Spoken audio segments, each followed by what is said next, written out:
Hello, আসসালামু আলাইকুম। ঘরোয়া রান্নাঘর পেজে আপনাদের স্বাগত। আজকে আমরা স্মোকড এগ স্যান্ডউইচের একটা রেসিপি আপনাদেরকে করে দেখাবো।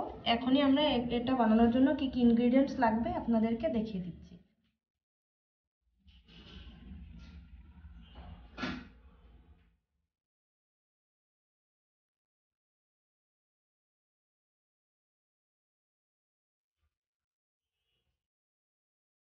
পেঁয়াজ আর মরিচ হচ্ছে আমরা মাখাই নিচ্ছি। ডিম দিয়ে দিলাম 2টা।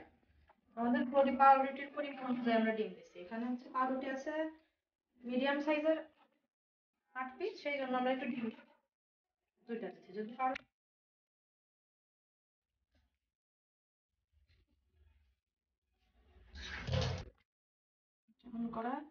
এখন এখানে একটু বাটার দিয়ে দেবো। এই যে এখানে আমরা আড়ঙের বাটারটা ইউজ করেছি। স্লাইড পরিমাণ, অল্প পরিমাণে 2টাতে ইউজ করব। বাটারটা আস্তে আস্তে মেল্ট হলে আমরা সব জায়গায় স্প্রেড করে দেবো। আস্তে আস্তে যে মেল্ট হচ্ছে, বাটারটা মেল্ট হয়ে গেছে, এটা একটু সব জায়গায় আলতো করে লাগাই দিচ্ছি। এখানে এই উপরে, আর কখনোই এই কালো জায়গাটায় হাত দিবেন না, এটা অনেক গরম থাকে সবসময়, অনেক টাইম হাত পুড়ে যাওয়ার সম্ভাবনা থাকে। আপনি চাইলে তেলও ইউজ করতে পারবেন, আমরা একটু টেস্ট ডিফারেন্ট করার জন্য বাটার ইউজ করতেছি। এটা এখন হিট হয়ে গেছে।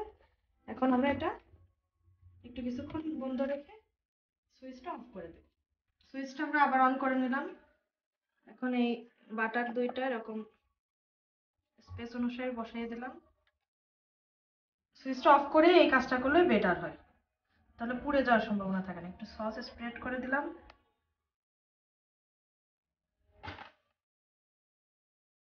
সস যে যতটুকু খায়, কেউ যদি অনেক বেশি সস খেতে পছন্দ করে তাহলে সে ততটুকু দিবে।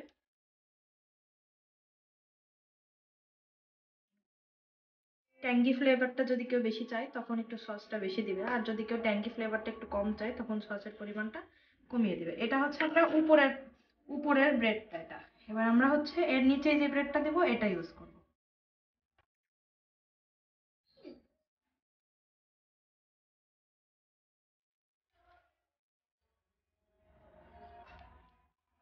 নিচেরটায় আমরা এখন যে ডিমটা ফেটে রেখেছিলাম এটা আস্তে আস্তে করে স্প্রেড করে দেবো। এটা সাইড দিয়ে পড়ে যাবে, এটাতে টেনশনের কোনো কারণ নেই, কারণ ডিম তো আপনি আটকায় রাখতে পারবেন না, এটা যাবেই। এটা সাইডে গেলেও এটা হচ্ছে স্যান্ডউইচ মেকারে বেক হয়ে যাবে। তো ডিমটা একটু বেশি করে দেওয়ার চেষ্টা করবেন, সাইড দিয়ে বের হলেও সমস্যা নেই।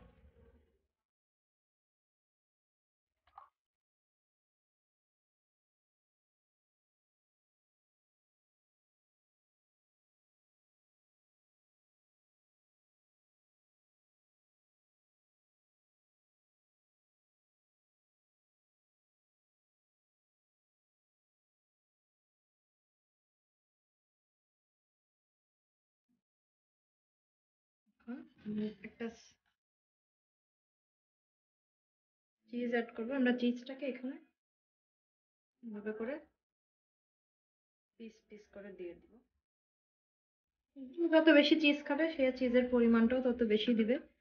চিজ যে যেমন খায় সে সেরকম দিবে, এটাতে কোনো সমস্যা না। এবার আমরা যে সস লাগিয়ে রেখেছিলাম আগেরটার উপরের বাটারে, এটা এটার সাথে আমরা অ্যাড করে দিব।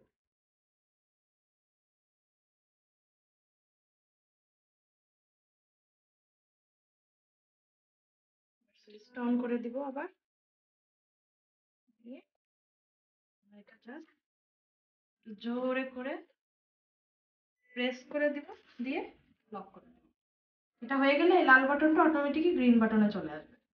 মিডিয়াম কুক হবে তখন 2টা লাইটই জ্বলবে, আর যখন পুরোপুরি অল ডান হয়ে যাবে তখন এই লাল রেড লাইটটা অটোমেটিক্যালি এই মেশিনের কারণে অফ হয়ে যাবে। এটা কখনো কখনো 5 মিনিটও লাগে, কখনো কখনো 10 মিনিট লাগে। It's depends on your machine.